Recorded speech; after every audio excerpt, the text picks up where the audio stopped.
તો આ તરફ ગાંધીનગરમાં હીટવેવને લઈને સિવિલ હોસ્પિટલમાં સ્પેશિયલ વોર્ડ તૈયાર કરવામાં આવ્યો છે। ઇમરજન્સી વિભાગમાં 30 બેડનો વોર્ડ તૈયાર કરવામાં આવ્યો છે। રેડ ઝોન, યલો ઝોન અને ગ્રીન ઝોનમાં સારવાર આપવામાં આવશે। સિનિયર ડોક્ટરની ટીમ 24 કલાક સ્ટેન્ડ બાય રાખવામાં આવી છે। બાળકો, સગર્ભા મહિલા, વડીલોનું ખાસ ધ્યાન રાખવા માટે અપીલ કરવામાં આવી છે। વધુ માત્રામાં પાણી પીવું અને સુતરાઉ કપડાં પહેરવા માટે પણ અપીલ કરાઈ છે। તો હીટ સ્ટ્રોકના કોઈ પણ લક્ષણ જણાય તો ડોક્ટરની સલાહ લેવા સૂચના આપી દેવાઈ છે।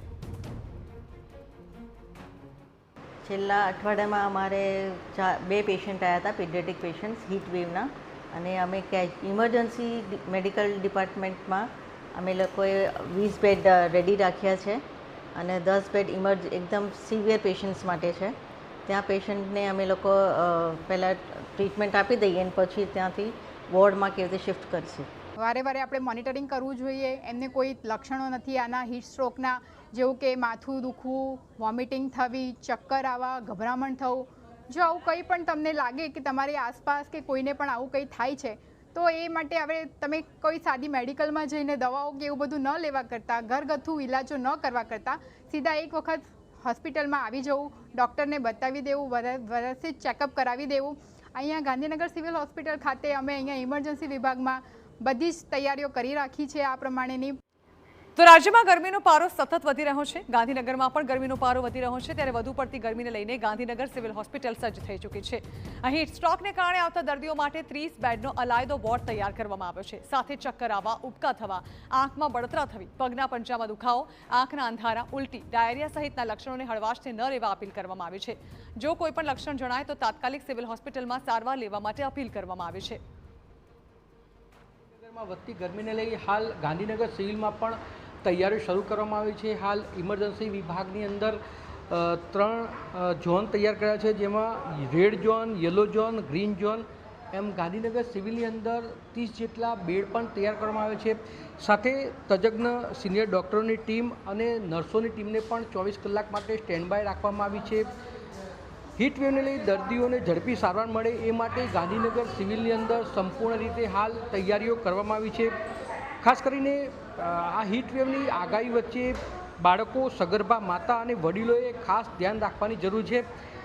વધુ માત્રામાં પાણી પીવું, સુતરાઉ કપડાં પહેરવા, ગરમીને બહાર ના નીકળવું તેમજ તાજો ખોરાક ખાવો। સાથે ચક્કર આવે, માથું દુખે, ઉલટી થાય તો આવા લક્ષણોની અંદર મેડિકલ સ્ટોરમાં દવા ના લઈ અને કોઈ પણ ઘરગથ્થુ ઉપાય ના કરી અને તાત્કાલિક તજજ્ઞ ડૉક્ટરની સલાહ લેવી અને વધુ જણાય તો ગાંધીનગર સિવિલની અંદર દાખલ થવાની હાલ ડૉક્ટર દ્વારા કહેવામાં આવ્યું છે। સૌથી મહત્ત્વની બાબત કે હાલ ગરમીનો સેટેલાઇટ અને આર્ટિફિશિયલ ઇન્ટેલિજન્સ દ્વારા પૃથ્વીનું તાપમાન માપવામાં આવી રહ્યું છે।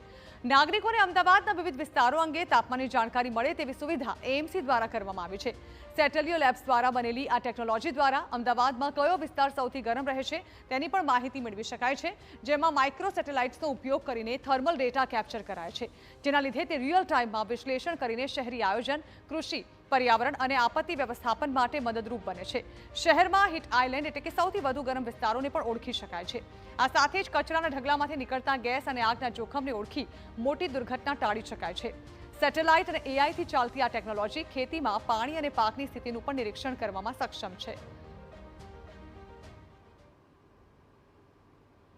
અમદાવાદીઓ કાળઝાળ ગરમીનો સામનો કરી રહ્યા છે અને એટલા માટે જ અમદાવાદ મ્યુનિસિપલ કોર્પોરેશન દ્વારા એરિયા વાઇઝ કઈ જગ્યા પર વધારે તાપમાન છે તેનો ડેટા આપવામાં આવી રહ્યો છે। આપણી સાથે ઉર્મિલભાઈ છે, તેમની સાથે વાત કરીએ। ઉર્મિલભાઈ, કઈ રીતે આ શક્ય છે?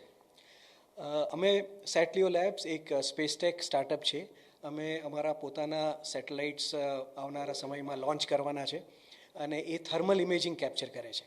હવે જે તમે અત્યારે જોઈ રહ્યા છો આ અમદાવાદનો મેપ, એમાં સેટેલાઇટ ડેટા અને સ્પેસિફિકલી થર્મલ ડેટાથી આપણે દરેકે દરેક અમદાવાદના વોર્ડ વાઇઝ 30 બાય 30 મીટરના પિક્સેલના ડેટા આપણે કેપ્ચર કરીએ છીએ અને થ્રુ એઆઈ અને એમએલ જે આજકાલની ટેકનોલોજી છે તેનેથી ડેટા પ્રોસેસ કરી અને ward wise temperature information Ahmedabad municipal corporation ward કરતાં પણ નાના એરિયાને પણ જોઈ શકાય છે ખરું આમાં? કારણ કે જે રીતે રેડ અને યલો દેખાય છે એનું શું આશય છે?